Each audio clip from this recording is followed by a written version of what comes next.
Hello students, today we are going to study the Ode by P.B. Shelley, and the title of Ode is Ode to the West Wind.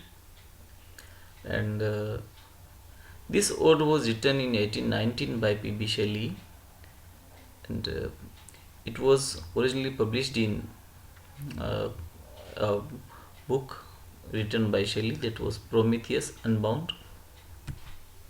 Hello students, we are going to study a poem written by P.B. Shelley, and the title of the poem is Ode to West Wind.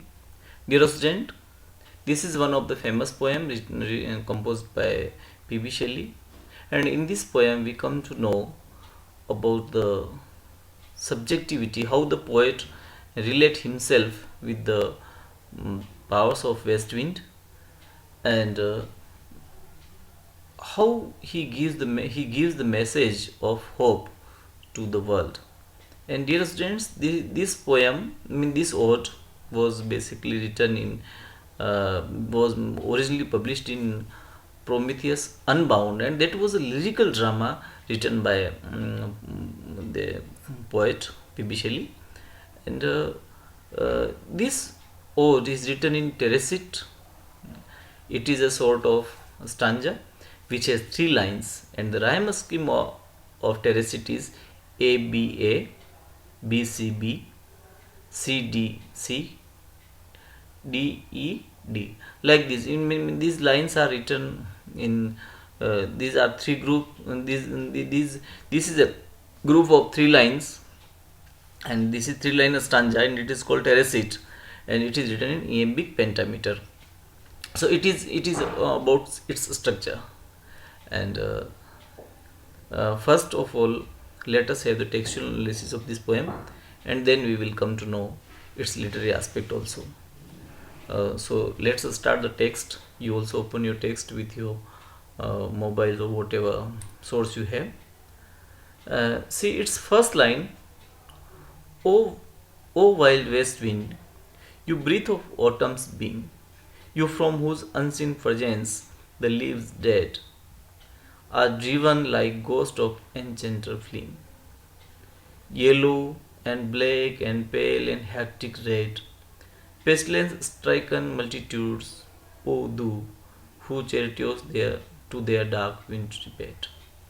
The winged seeds, where they lie cold and low, each like a corpse within its grave until then Oza's sister of the spring shall blow her clarion over the dreaming earth, and fill with living hues and odors plain and hill, wild spirit which are moving everywhere, destroyer and preserver here, oh here. See my students, something has fallen in the eye.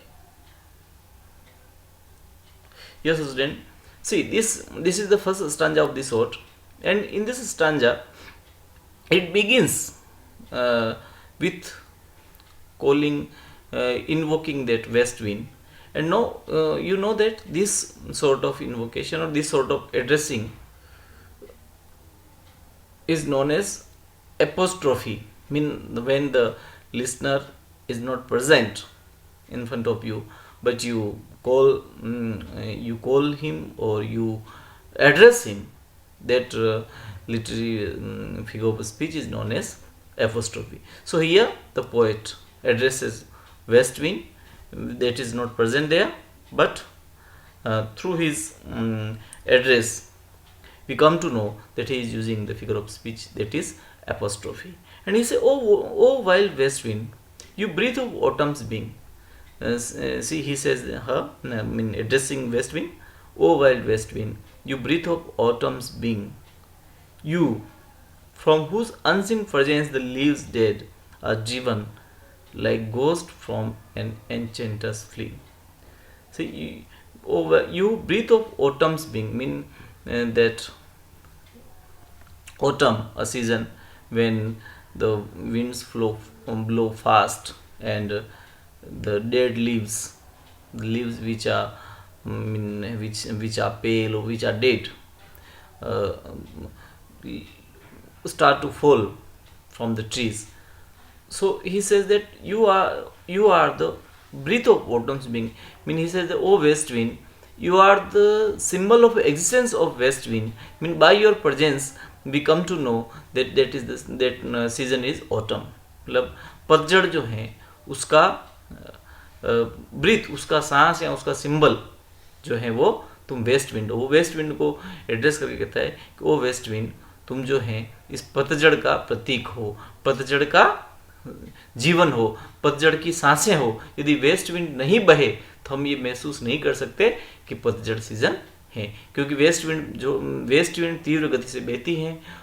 जो पक्के पत्ते हैं, जो पत्ते ज़मीन पर पड़े हुए हैं या जो चीज़ें हैं उनमें मूवमेंट शुरू होता है, वो एक जगह दूसरी जगह उड़ती हैं, पत्ते गिरते हैं और पूरा जो वनस्पति है वो नए मतलब एक बार पूरा पत्ते विहीन हो जाता है।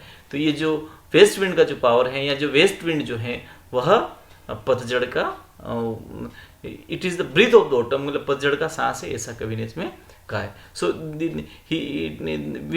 You breath of autumn's being, it is metaphor like that, breath of autumns, and then you from whose unseen presence the leaves dead are driven. And see, he says that whose unseen presence mean the wind which is not visible, we can't see the wind, but its presence as soon as the west wind westerlies start to blow, the leaves which are dead and which are falling, which has fallen on the ground, start to flow. And how do they flow? Like ghost from an enchanter fleeing. Like, see, enchanter, a magician, when he performs his magic, and ghost from that what we say, from that wind or from that smoke, it's or that fog, it takes its shape in such way, the wind, the leaves start to flow, start to move with the wind. जैसे कि एक जादूगर जो है अपने जादू से आबरा का डाबरा है, we have seen that in movie. वो जैसे एक जादूगर जादू करता है और वो उसमें से एक धुएं में से और उसमें से एक आकृति प्रकट होने लग जाती है। ठीक उस तरीके से कवि कहता है कि तुम्हारी प्रेजेंस से ये जो पत्ते जो हैं डेड, जो पत्ते गिरे हुए थे, वो सभी पत्ते इस तरह से उड़ने लग जाते हैं जैसे कि इनको किसी ने इनके ऊपर किसी ने जादू कर दिया है, कि जादूगर ने इनको घोस्ट की तरह बुला लिया है। And yellow and black and pale and hectic red, test you see that pestilence stricken multitudes, O you whose chariots to their dark wintry bed. And then poet says that yellow and black and pale and hectic red, ये मतलब अलग अलग पत्तों के colour हैं। Some are yellow, some are black, some are pale and some are dark red. And this pestilence stricken multitude, O you who chariots to their dark wintry bed. And he says that all these leaves and seeds are taken by you to their wintry bed. मतलब हवा में जो है, ये जो हवा जो है सभी पत्तों को और बीजों को ले जा करके, मतलब जहाँ वो सर्दी में जम जाते हैं, पड़े रह जाते हैं, ऐसी जगह उनको लेके उड़ जाती है हवा। And then the winged seeds where they lie cold and low, each like a corpse within its grave, until thine osier sister of the spring shall blow. And now he says the winged seeds, mean the seeds which have some wings like features on them, and where they lie cold and low. तो वो कहता है कि तुम जो है उन बीजों को you draw all these seeds to their wintry beds, mean where the seeds will be lying for whole the winter. And when your osier sister, but that spring will come, that spring season will come, then they will start to bloom, then they will start to grow, then the new plants will come out from them. So he says that the winged seeds where they lie cold and low, each like a corpse within its grave. Is like a corpse, mean you saw a dead body which is lying in a coffin. It doesn't have any movement. In same manner, all the seeds which are driven by you to their wintry beds will be lying there. And how long they will be lying there? Till the season, spring doesn't arrive. As soon as the spring is there, these seeds will bloom. The new plants will bloom out of the seeds. So he says that, O west wind, you bring uh, all these seeds, all these leaves to their wintry beds. And you see here, student, here he has used the simile, like a corpse. And then her clarion over the dreaming earth, and fill with living hues and odors plain and hill. And when the that um, spring season will come, with her clarion, with her coming, there will be new change in the season, in the nature. And wild spirit which are moving everywhere, destroyer and preserver here, oh here. Again, dear student, you see, here in I have read in some books also that before writing this, before composing this poem, the poet has read about the Indian philosophy also, and in same manner, that destroyer and preserver, that Murray's books I read somewhere, that Moore's book which was about Indian philosophy, that was read by him, and he has inculcated the basic ideas of that Indian philosophy also. He says that destroyer and preserver, we know that in our Indian philosophy there are Brahma, Vishnu, Mahesh, creator, and then destroyer, and then that who gives or who runs the world, that who runs the universe, मतलब बनाने वाले, चलाने वाले और खत्म करने वाले। शिव, ब्रह्मा, विष्णु, महेश तीनों जो हैं, तीनों देवता हैं, इनको हमारे इसमें इंडियन फिलोसफी में कि ब्रह्मा जो है वर्ल्ड को क्रिएट करते हैं, विष्णु उसका पालन करते हैं, और शिव जब पृथ्वी का इम्बेलेंस या यूनिवर्स का जब इम्बेलेंस होता है तो उसको वापस संहार करते हैं। तो जो तीनों देवता हैं, ये जो फिलोसफी है, that philosophy has been included in this stanza. So he says that you are who, that west wind, you are preserver as well as destroyer. I mean, how you are preserving?